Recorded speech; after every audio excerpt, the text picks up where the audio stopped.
Hello guys, இந்த வீடியோல யாரை பத்தி பார்க்க போறோம்னு சொல்லி பார்த்தீங்கன்னா, நடிகர் தனுஷோட 2வது திருமணம் உறுதி அப்படின்ற மாதிரி தெரியுது.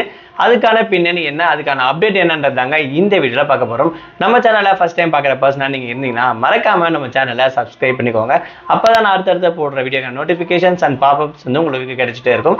அது மட்டும் இல்லாம இந்த வீடியோ பத்தி உங்களுக்கான கருத்துக்கள் ஏதாச்சும் இருந்துச்சுன்னா தாராளமா நீங்க கமெண்ட் பாக்ஸ்லயும் மென்ஷன் பண்ணலாங்க.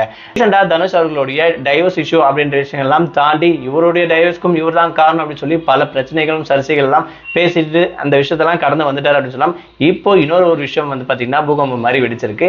அதாவது நார்த் இந்தியன்ல இருக்கக்கூடிய முன்னாடி தாக்கூர் அவர்கள் கூட டேட்டிங் பண்ணிட்டு இருக்காரு அப்படின்ற விஷயத்தும் கல்யாணமும் உறுதியாக போகுது அப்படின்ற மாதிரி பாத்தீங்கன்னா ஒரு சில நியூஸ் கிடைச்சிருக்கு. ஸோ அது என்னென்ன அந்த விஷயத்தை பார்க்கறது முன்னாடி இவரை பத்தி சின்னதாக ஒரு இன்ட்ரோ மாதிரி பார்த்துலாம்.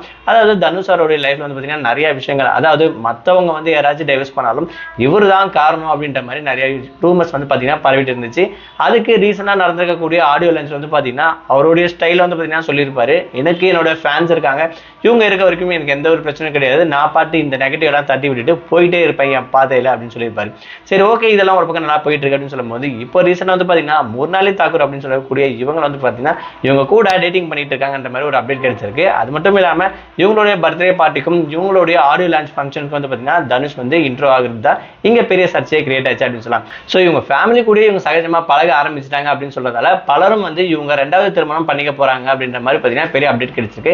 இந்த 2வது திருமணம் இவங்க பண்ணிக்கிட்டாங்கன்னா ஐஸ்வர்யா இவங்களுடைய ரியாக்ஷன் எந்த அளவுக்கு இருக்கும்ன்ற விஷயத்தை பொறுத்து தான் பார்க்கணும். அது மட்டும் இல்லாம ஆல்ரெடி தனுஷ் சார் அவருக்கு 2 பசங்க இருக்காங்க, அவங்களோட ரியாக்ஷன் என்ன மாதிரி இருக்கும்ன்ற விஷயத்தை பொறுத்து தான் பார்க்கணும் அப்படின்னு சொல்லலாம். ஸோ இந்த டேட்டிங் விஷயம் உண்மைதானா அப்படின்னு பார்த்தீங்கன்னா இது உண்மைன்ற விஷயம் கிளியரா தெரிஞ்சிச்சு. ஏன்னா இவங்க படத்தையும் தாண்டி பிரைவேட்டா வந்து பாத்தீங்கன்னா இவங்க பழகிட்டு இருக்காங்கன்ற மாதிரி ஒரு அப்டேட் கிடைச்சிருக்குங்க. அது மட்டும் இல்லாம அதுக்கப்புறம் வரப்போற இவருடைய படத்துக்கு வந்து பாத்தீங்கன்னா இவங்க ப்ரொமோஷன்ஸ்க்கும் வரதுக்கு வாய்ப்புகள் இருக்கு. அதாவது இட்லி கடை படத்துக்கு வந்து ப்ரொமோஷன்ஸ்க்கும் இவங்க வரதுக்கு வாய்ப்புகள் இருக்கு அந்த மாதிரி அப்டேட் கொடுத்துட்டு இருக்காங்க. ஸோ இந்த விஷயங்கள் எல்லாமே தான் பாத்தீங்கன்னா கம்பேர் பண்ணி பார்க்கும்போது உண்மையாவே இவங்க டேட்டிங் பண்ணிட்டு இருக்காங்க. இவங்க 2 பேரும் மேரேஜ் பண்ணிக்கலாம் அப்படின்னு சொல்லிட்டு வெளிவட்டாரங்கள் பரவலா பேசப்பட்டு வந்துட்டு இருக்கு. நார்மலா செலிபிரிட்டி ஒரு விஷயத்தை பண்ணாவே அது பெருசா பேசப்படுவோம் அப்படின்ற விஷயம் இயல்பா தெரிஞ்சுதான். அதையும் தாண்டி இந்த மாதிரி டேட்டிங் நியூஸ் அப்டேட் ஃபேமிலி கூட எல்லாம் பழகிறாங்கன்னு போது ஸோ ஒருவேளை இவங்க செகண்ட் மேரேஜ் தான் பண்ணிக்க போறாங்களோ அப்படின்ற மாதிரி இந்த ரூமர்ஸாகவும் இருக்கலாம், ஒருவேளை இது நிஜமாவும் மாறதுக்கு வாய்ப்புகள் இருக்கு அப்படின்னு. இந்த வீடியோ பத்தி நீங்க என்ன நினைக்கிறீங்க, உங்களுடைய கருத்துக்கள் என்ன, ஒருவேளை இவங்க 2 பேரும் பேரானா எப்படி இருக்கும் அப்படின்னு நீங்க நினைக்கிறீங்க, உங்களுடைய கமெண்ட் என்னன்ற விஷயத்தை மறக்காம கமெண்ட் பாக்ஸ்ல மென்ஷன் பண்ணுங்க.